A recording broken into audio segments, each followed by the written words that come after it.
Bismillahirrahmanirrahim. Assalamualaikum warahmatullahi wabarakatuh. Berjumpa lagi dengan saya Tony Muhammad Taufik dalam Pendidikan Pancasila dan Kewarganegaraan.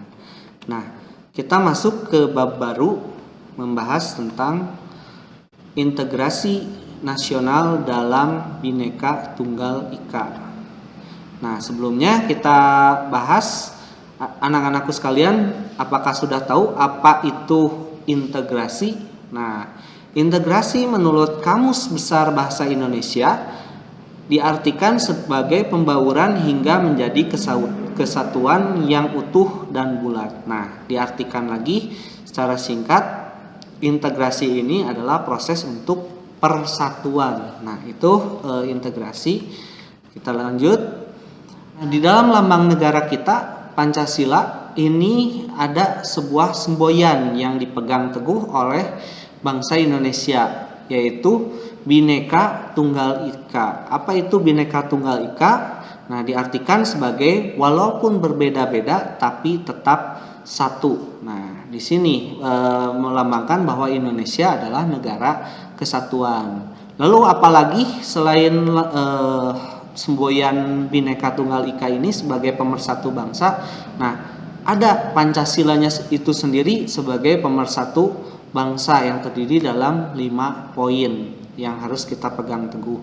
Yang kemudian sebagai pemersatu bangsa yang kedua adalah bendera merah putih. Nah, sebagai identitas bahwa kita ini adalah bangsa Indonesia. Nah, selanjutnya adalah bahasa. Nah, kita pernah dengar bahasa adalah pemersatu bangsa. Jadi ketika kita berada di Indonesia menggunakan bahasa Indonesia, nah semuanya itu akan memahami apa yang kita bicarakan. Nah, kemudian ada lambang-lambang negara di sini. Kemudian ada lagu kebangsaan yang bisa menjadi pemersatu ini itu. Kemudian ada lagu-lagu perjuangan lainnya yang bisa membuat persatuan bangsa. Nah, kita lanjut. Seorang tokoh proklamator kita bernama Insinyur Soekarno ini pernah membuat atau menyampaikan ungkapan.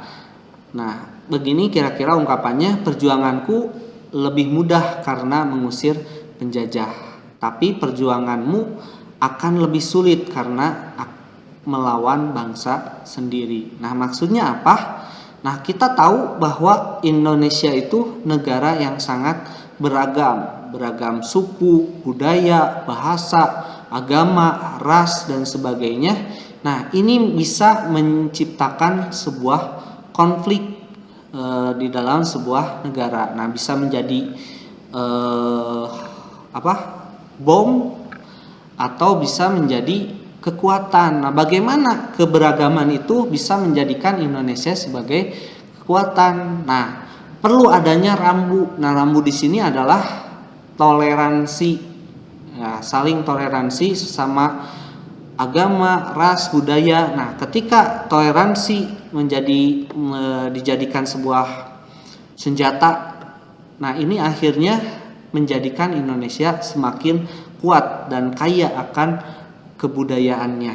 Nah, ini kira-kira yang dikatakan oleh Bung Karno kita artikan seperti ini, karena bangsa Indonesia itu bangsa yang sangat beragam, bangsa yang sangat kaya akan budaya, ras, suku, agama, dan sebagainya. Nah, kita jadikan ini sebagai kekuatan, jangan dijadikan sebagai ancaman yang berlebihan. Nah, bisa jadi ancaman ketika ini terjadi gesekan-gesekan, terjadinya provokator dan sebagainya. Tapi ketika kita mengedepankan toleransi, ya, walaupun berbeda, kita memahami oleh orang lain, bertoleransi terhadap suku, ras, agama yang berbeda.